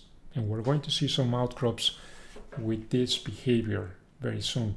But I want you to keep that in mind, that now in clastic rocks, we used to have shales serving as pressure seals. Now, what we're looking for are very thick segments of either super low porosity carbonates or even anhydrites sometimes, evaporites. They can serve as pressure seals, low porosity, super high values of resistivity, and also some of these rocks, as I say, the clock when they were made goes very, very slowly. So they cover very wide regions of space, and because of that, they serve as very good pressure seals. That's the summary. Now, the other thing that I want to point out is this. Because of the on average, very high values of electrical resistivity that on average we observe in clastic carbonate sequences, very often the electrical resistivity tools that we use are based on the so-called lateral log principle. Sometime in the future, I'm going to explain this in more detail, but just want to mention that in the well logging industry by the service companies, we have different ways to measure the electrical resistivity of the rocks. And you are going to ask me, why do we have different ways? Well, because some of the systems work better when the rocks have relatively low values of resistivity. And some of the systems work relatively better when we have relatively high values of electrical resistivity. The second point is that some of these systems work better when you have oil-based mud. And some of them do not work when you have oil-based mud. And some of them work extremely well when you have electrically conductive mud. And some of them, like induction, doesn't like electrically conductive muds. So in other words, we have a whole variability of possibilities for type of mud, size of the borehole, and also for electrical resistivity of the formations. So because of that, not all the time one type of tool is going to work better in a given type of formations or in a given type of drilling mud. So because of that, we have two possibilities in the open hole wireline world. In the logging while drilling world, we have a different principle that is called propagation. It's more like an induction principle at high frequencies. I'm going to talk about that later. But for now, suffices to say that in the carbonate world, because of the very wide values of resistivity, especially because on average the electrical resistivities of the rocks are extremely high, we use the so-called lateral log principle often. Of course, that requires that we use a non-oil-based mud. We can only use water-based muds and with some salinity. And the way they work is very similar to the principle that Henri Dole and Schlumberger brothers produced the first electrical resistivity log in Hildebrand, as I indicated in my spontaneous potential lecture. It was based on two electrodes, A and B, one at the surface and one in the borehole, and then two voltage measurement electrodes. That was the M and N. Well, that principle is called the galvanic principle. Essentially what you do is you try to force the electrical currents to go from electrode A to B. And that means that they have to leave the borehole. So Henri Dole found a way to improve this process because he immediately realized that some of the currents will tend to stay in the borehole. So he devised a mechanism to force the currents to go out by doing some feedback control system that would modify the voltage across the tool to force the electrical currents not to go into the borehole but to leave the borehole and go into the formation. So I'll talk more about that, but for now I just want you to remember that in carbonate formations, because of the wide values of electrical resistivity and the large values, it's very common that we use lateral log resistivity tools. Good. Now let me show you another example. This is the Williston Basin. I showed this example in the previous presentation for nuclear logs. And again, the Williston Basin has what we see here. Look at the gamma ray log, very flat, low values of gamma ray log. We have some caliper problems here, but look at the resistivities from 0.2 to 2,200 ohmmeters and even more. Now look at the sonic log, mostly very short times of flight except here. And then look at the density log. Except for the place where we have caliper problems, the best porosities are in this area and some are here. And lo and behold, look at the electrical resistivities. The best portions, the best rocks that exhibit good storage and flow are the ones that exhibit the lowest values of resistivity, like so here. And second, like we saw in the example of the Sumac Over formation, look at the discrepancy between the shallowest and deep sensing resistivity logs. And all of these logs were acquired with a lateral log tool. And that's indicative that the best places to produce, if we have hydrocarbons, are this and this. So that's what I want to show, the extreme variability. And now we're looking at the values of electrical resistivity that are the lowest because we have the best porosity of the rock here. So this example is actually very similar to the Smackover example that we saw before. And to calculate the porosities, what we need to do is we have to analyze the dominant mineral composition as we did last time. And for that we use Beffen density and neutron and density. And as you see here, we have a great component of dolomite that is present in the good rocks here. And this is no coincidence because most of the time these are grainstones. Remember the grainstones that I mentioned?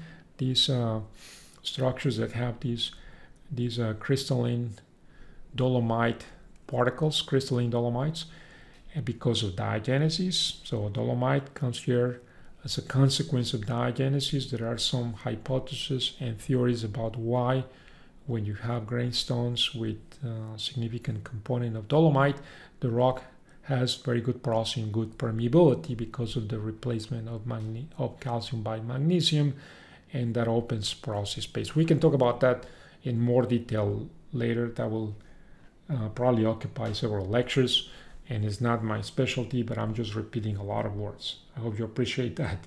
And here we have also the gammaton possibilities going to the limestone guide of the rock. So we have anywhere between dolomite, limestone, and combinations of dolomite and limestone, which we call dolostone. But the summary is that the best rocks, the ones that have the best porosity and permeability, are all in the where dolomite becomes the dominant mineral composition. And that's something that we also see reflected in the neutron and density cross plot that we worked with in the previous lecture. That's consistent also in this.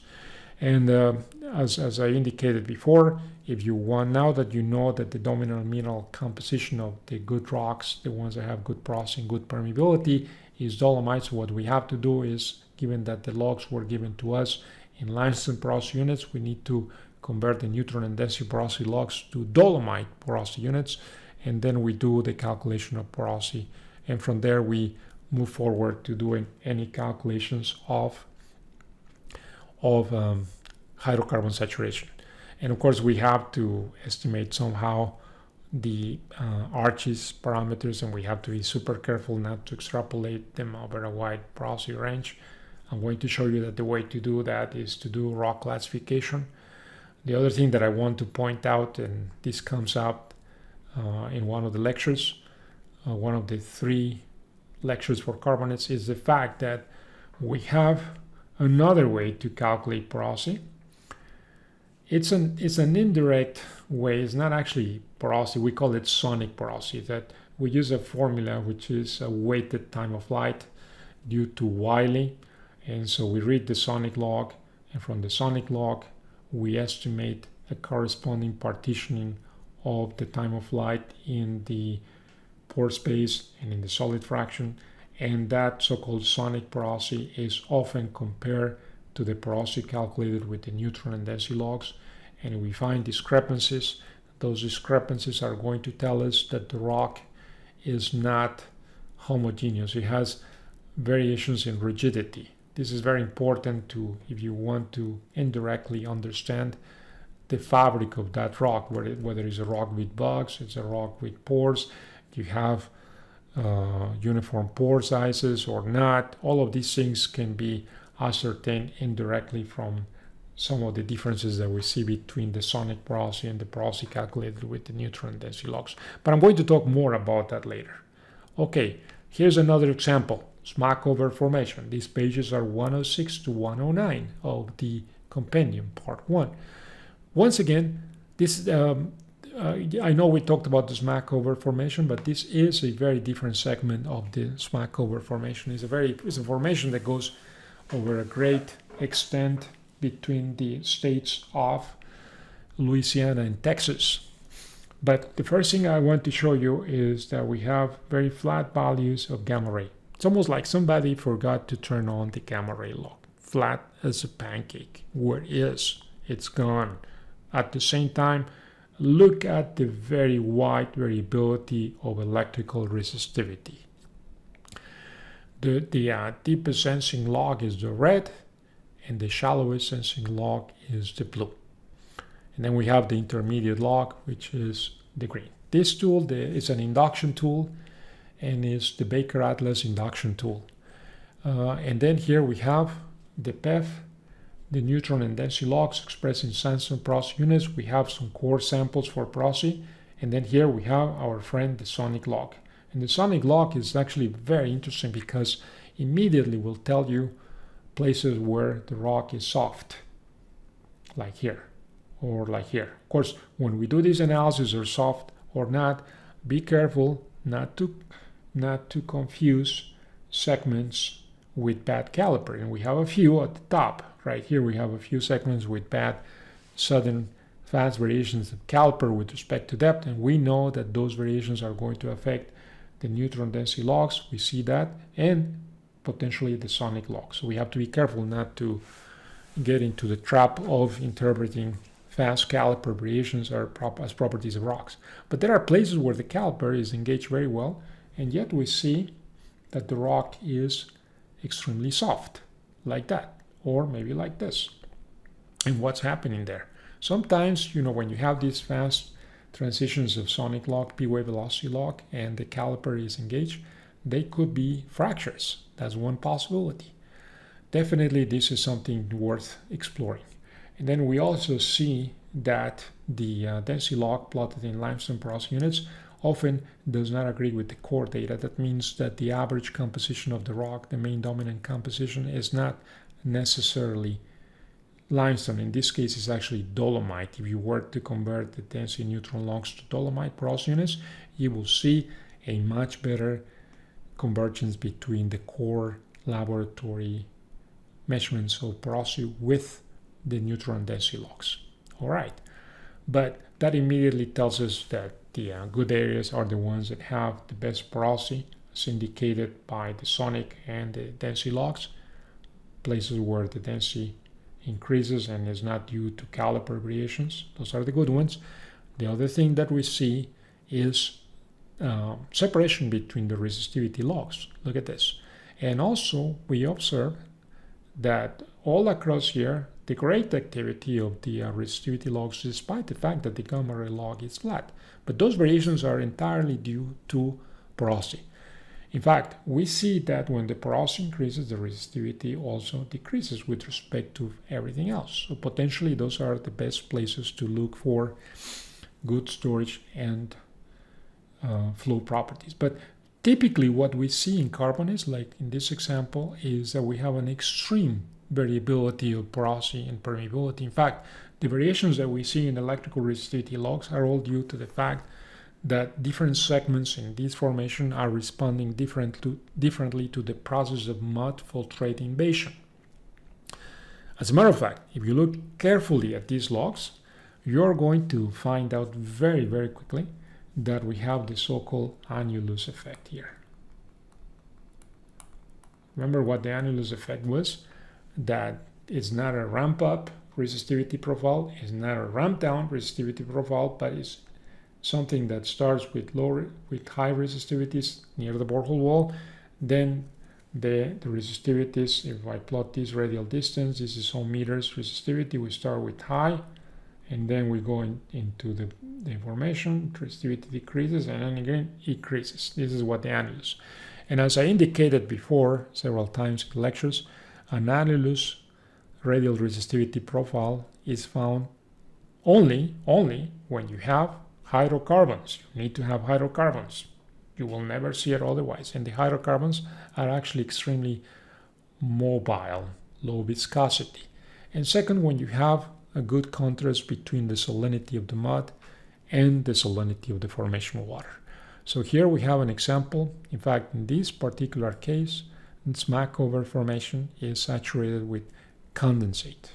And we see a beautiful annulus effect if you look carefully, because the shallowest sensing log is higher in resistivity values than the medium sensing resistivity log almost everywhere across the sequence. And that's a very, very interesting example. One more example of carbonate sedimentary sequence. Now, here are some plots for the same Smackover formation. We have plots of the core data, direct photographs and ultraviolet photographs, just to indicate that some segments have better quality of rock. And also, I want you to see that the quality of rock here is not constant. It varies a lot. In fact, the presence or not presence of hydrocarbon that you can see in some of these images, it looks like patchy saturation. What I'm trying to say is that we don't see a uniform hydrocarbon saturation over the column. And of course, why is that? Because hydrocarbon will tend to be present in zones that have good porosity and good permeability. And lo and behold, we see that when you have good bogular porosity and so forth. So on. The other thing that I want to say is that in some of these sections of the well, where you have core data and you take thin sections, these are thin sections in two places, different resolution. What we see is presence of oolites and rhombohedral structures due to dolomite. And then here is a grainstone. Remember the grainstones? These are interparticle porosity, where the particles are dolomite crystals. And those rocks, they tend to behave very close to clastic rocks. Their behavior is very similar. This is a high degree of diagenesis, but the originating structure in this case are oolites, and I show you some examples of oolites before. So that's how this rock is made, and this is how the rock is differential. Remember that these rocks are made when the clock runs very, very smoothly, very slowly. So that's the reason why we can have transitions, very drastic transitions in some of these properties, because essentially the clock is running very slowly, and so many things are happening over a short distance of the core. Good. Let me show you another beautiful example from the Permian Basin. And this Permian Basin example is very similar to what we saw before, but there are certain things that I want you to see in this example. One is that look at the gamma ray log. The gamma ray log, it appears extremely flat, almost constant, except at the bottom where we have a slight increase in the gamma ray log. If you look carefully at the electrical resistivity logs, these are lateral log, super shallow MSFL, then we have medium LLS, and then we have LLD. So There are segments, if you look carefully, and you have to look at these very, very carefully, you will see that there are cycles in these, in the way the high resistivities and low resistivities repeat themselves. It's almost like this cyclicity that we see. In fact, it would be very interesting to analyze the thicknesses of these cycles and what effects the thicknesses of the cycles have on the makeup of the rock. But please remember all of those outcrops that I showed at the beginning of the presentation, where we had a multitude of cycles and how these cycles were having variations of properties. And then if you look at the density log, which is the red one here, you're going to see that the best segments, of course, are the ones which have the lowest density. And the lowest density is always correlated with the low values of resistivity. This is a rock in the Permian Basin which is at conditions of irreducible water saturation. This rock produces hydrocarbons, not entirely light hydrocarbons, but not entirely heavy hydrocarbons. In fact, we have done visits to the Bureau of Economic Geology, the core depository, to actually lay core and look at all of these very tiny cycles of variations and how they relate to the logs. Here is the photoelectric factor log, which also indicates that the dominant mineral composition is limestone. But again, please note the cycles of repetition. And please note that the extremely high values of electrical resistivity, again, please note that the scale goes from 2 to 2000. So we're looking at several orders of magnitude here. But the places where the electrical resistivity is the largest are places where the porosity is the lowest. That's what we would expect according to Archie's equation. Here's the sonic log. And the sonic log is going to indicate, or indicates, that in effect the segments that are the fastest are the segments that have the lowest porosity. That's also coincident with the high values of electrical resistivity. You see how everything coincides? And then we also have a tendency for things to go a little bit tighter at the top. You have this drift. It's a tendency of the cycle we have cycles of rocks, different thicknesses, but in general, the rocks appear to become tighter at the bottom than at the top, with all the oscillations that we see here.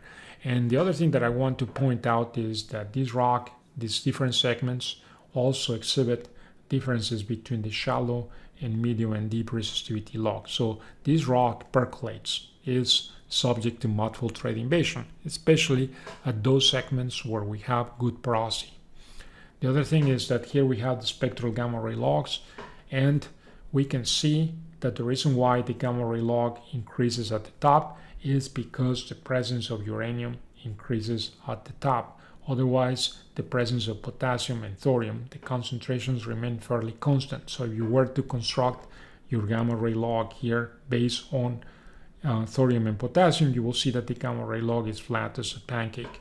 So the reason why we have an increase in uranium concentration is potentially because we have an increase in organic material.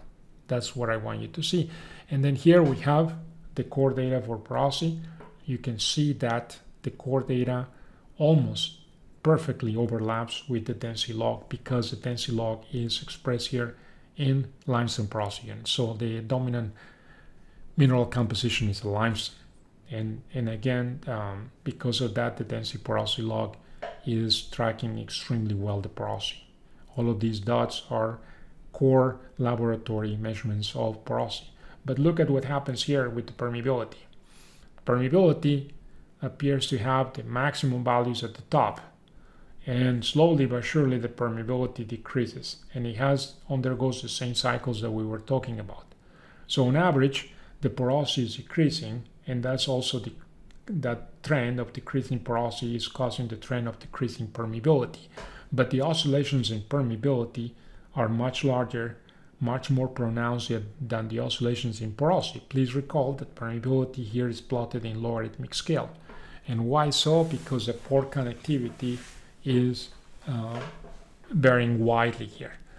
So the only way to predict permeability from well logs is to have more granular descriptions of the pore space and do rock classification. If you do one porosity permeability transform here, it will not work. You will fail miserably. It's just that, yes, the trend is represented by the cycles here, but there are still very detailed variations in the pore space within each one of the rocks or rock segments that prevents us from doing one type of correlation between porosity and permeability across the entire rock to predict permeability. So here's another interesting example of carbonate sedimentary sequence. Now, let me show you another one. I hope you haven't gotten tired yet. I know there are a few cases, but this is actually very interesting. And the reason why I'm showing you all these cases is because I want you to see the variability. So the Hildebrand gas field that I'm showing here is the largest gas field in North America, in straddles Texas, Oklahoma, and so forth, North Texas. And it's the largest in terms of volume of reserves. And it's by far a mixed sequence, and there are several elements of the sequence and cycles. But most of the production happens to be in the carbonate units. And there are different locations for these carbonate units having to do with relatively shallow marine water and so forth.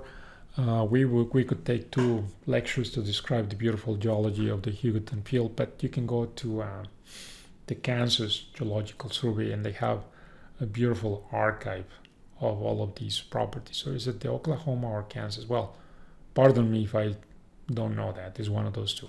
And here we have the gamma ray log. What I want to point out that in this example, the gamma ray log is no longer flat as a pancake. Why?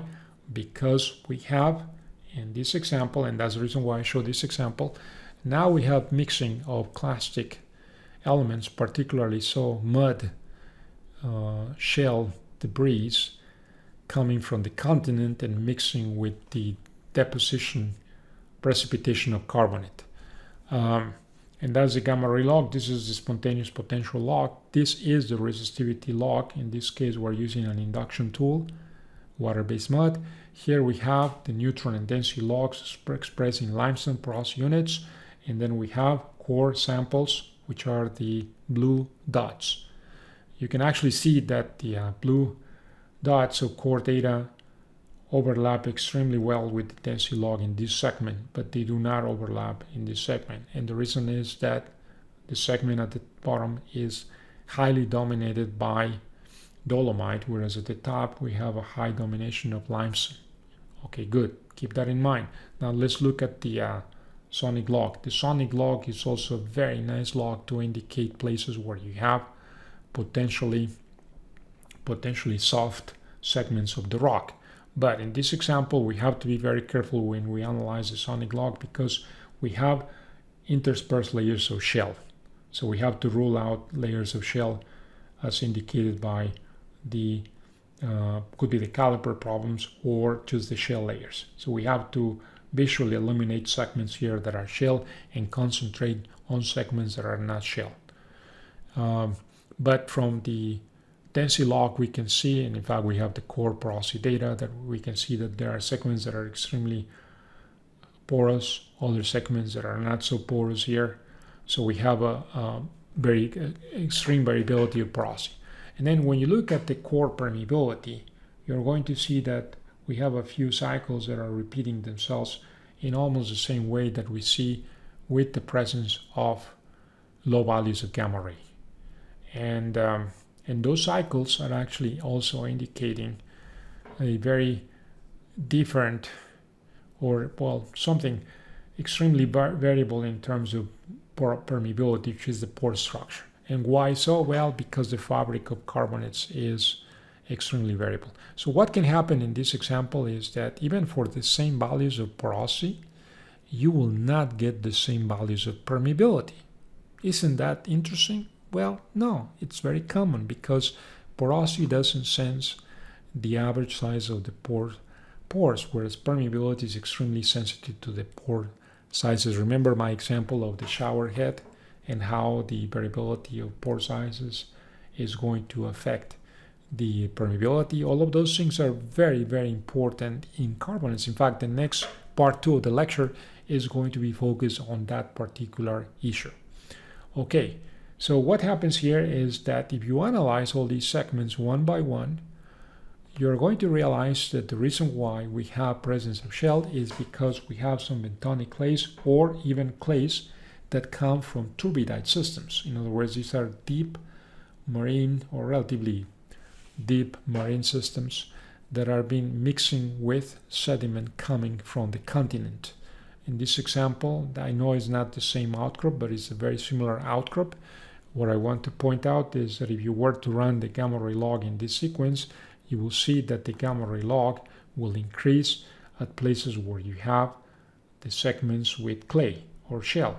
And that's exactly what we're seeing in the Hugoton outcrop, that we have segments with intervening shales, because those are the shale which has the smallest particles. When they're dumped at sea, they have the slowest time of, or they can go the farthest away, and also they take the longest to sediment. And because of that, they have the ability to mix with carbonate sedimentary sequences when the carbonates are being made close to the shoreline, or even deep if we have very long reaching avalanches of turbidites. So here is one outcrop analog that explains why the gamma ray log is not flat as a pancake in low values, as we saw, for instance, in the Williston Basin, or in the Smackover Formation, or in the Permian Basin. Now, if you do the analysis of these sequences, of course, we can investigate where we have the dominant mineral composition, and that's what this diagram is trying to do. In some places, we have dominant dolomite, where we have these green segments, and then we have places where we have calcite domination. And of course, we also have some amount of quartz, and we have shale presence here. So that's this is the partitioning of the pore space. But the way to approach carbonates in this example, especially to predict porosity, this is the prediction based on well logs, or the prediction of water saturation here, or the prediction of permeability from well logs, the absolutely only way to do a good prediction is to segment the formation in terms of classes. And in this example, the classes are very highly dominated by the dominant mineral composition. And so this diagram here is a diagram that is intended to emphasize the different rock classes. Sometimes we have mudstones or shale. Sometimes the best classes is a grainstone that has good dolomitic presence, as the red one is the best. Then we have the second class in order of hierarchy on terms of the storage and flow properties, that will be the blue. And then we have a third one that is the pinkish. And then we have waxstones that are the purple one here.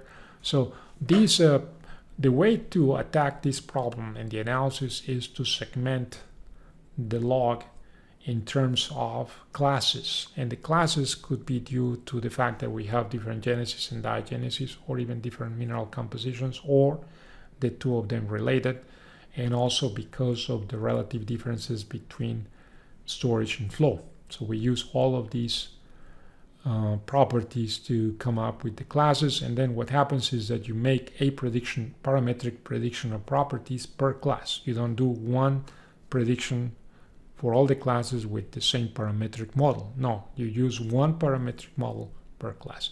And so this is one example of extreme variability where the carbonate is mixed with clastic rocks. Now, let me show you one last example, and I couldn't hold my motivation to show you here. But this example is the so-called Cow Creek Formation. I don't know how many of you know, but many of the aquifers and many of the wells that we have in the Texas Hill Country, especially close to Austin, San Antonio, and so forth, they are drilling to the so-called Trinity Group. We have the Edwards Group, and then below that we have the Trinity Group. And one of the most popular formations is the Cow Creek Formation, which is this formation. And here we have another shell, which is very commonly seen in many wells, in many of the wells many of the water wells in the hill country. But this is a water well in the Texas hill country. What I want to show you is this formation. The Cow Creek actually outcrops in Hamilton Pool. If you have been to Hamilton Pool in Austin, you are going to see the beautiful outcrop of this Cow Creek formation of the Trinity Group. But I want to point out one thing. These formations contain some amount of potassium and thorium. Look at the gamma ray log. This is the red one. Because of presence of shells, so some of these carbonates were formed not far from the shoreline. In fact, some people claim that the Cow Creek Formation is a beach type of carbonate, which because of the presence of the kinds of living organisms that we see in the fossil record for these rocks. But look at the variability of the gamma ray log. Of course, when we do the analysis, we have to focus on areas where the gamma ray log is the lowest, like here and here. And what I want to show is, even though this is a water well and we're dealing with water-based mud into water, we also observe that the electrical resistivity increases in these rocks. And that's because of the fresh water. But the second point, which is very interesting in some of these geohydrology applications, is the fact that if you look at the shallowest and deepest sensing logs, you see a beautiful ramp-up profile of electrical resistivity due to the invasion of mud filtrate and displacement of the in-situ formation water. And so that's a very good indication that these rocks percolate. That's a very important thing. They percolate because they allow the influx of mud filtrate displacing the original formation water, and also the high values of resistivity in this case are due to the fact that we have fresh water. So here's one element for those who like to look at wells for water. We do a lot of that with the Texas Water Development Board, and understanding these effects in carbonates is also very important to understanding the potential of aquifers in places like the hill country. I hope you like this example. Just threw in there so that we could also, for those of you that are studying geohydrology, you get some motivation at looking at these logs and properties. Okay, now summary. We're done with part one. So we have looked at the differences between genesis and diagenesis of carbonate and clastic sedimentary sequences. I hope I was able to convince you that there are great differences, and there's much more great variability in the petrophysical and mechanical properties of carbonates because of the wide variations in the makeup of the rocks, the fact that the clock, when they're being made, the clock runs very, very slowly, so more constancy or more variability depending on how you want to look at it. We also talked about the different cycles, the cyclicity of these carbonate rocks and how to recognize the cyclicity in the logs. We looked at how the different processes of genesis, diagenesis, for instance, differential dissolution, percolation, recrystallization, all of those things, presence of fractures, for instance, they're going to cause great variability in the petrophysical properties or even elastic mechanical properties. And so because of that, it's very hard to have one single correlation or parametric model like Arch's equation that for a wide range of processes you can precisely describe what the formation factor is for that rock. So this is not possible.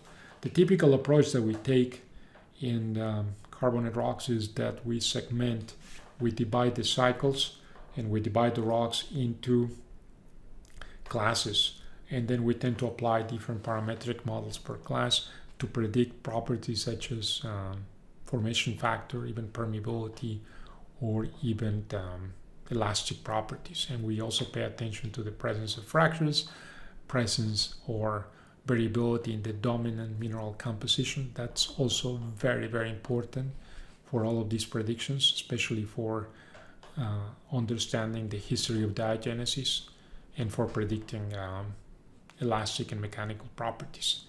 The other important thing to remember is that carbonates, there are no rules of thumb. We have to look at them as though they are one of a kind.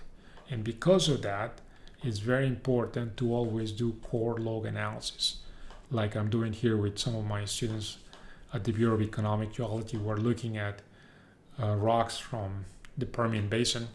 And if you look carefully at these rocks, you're going to see that they are stained with hydrocarbon, but the staining is very patchy. And why is that? Well, because we have these cycles, and some of these segments on some of these cycles have better porosity permeability because they were made in a different way and they were subject to diagenesis in a different way, differential dissolution, everything under the sun. But that's one of the things we learned by looking at rocks. And also it's very important to look at core in the laboratory because the volume of investigation of the conventional logs is much larger than the variability that we have in these rocks. So you're going to be using logs or something else to predict, say, connectivity, hydraulic connectivity between two wells, and you're going to plant a water flooding study or a CO2 flooding study. It's very important to take into account the rock variability. It's not true that fluids are more important than rock variability because the two are important, and it's very important to recognize these variabilities as expressed from logs.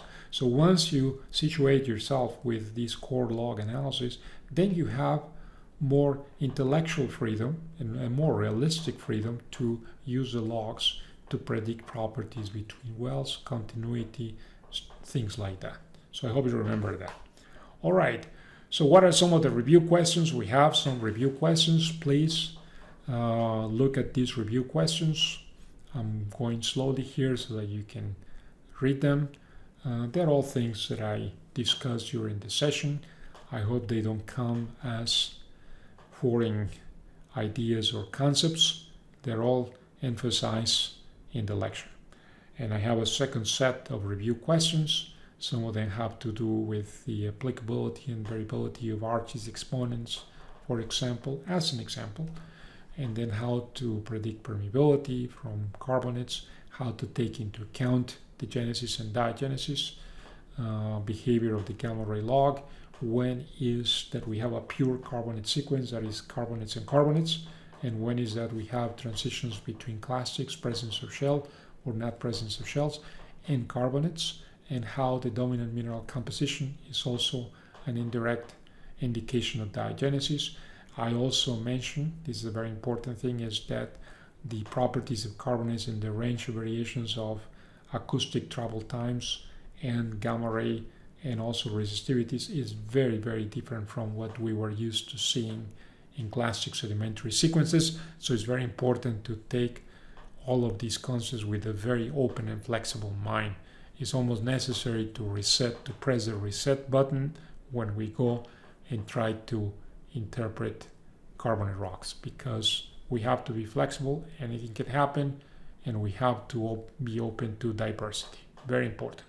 With that, I want to thank a few individuals and organizations for allowing me to use some of their material: Charlie Cairns, Jerry Lucia, Peter Hennings, David Kennedy, David Herrick, Baker Hughes, Lombardier, and the group SEP Strata.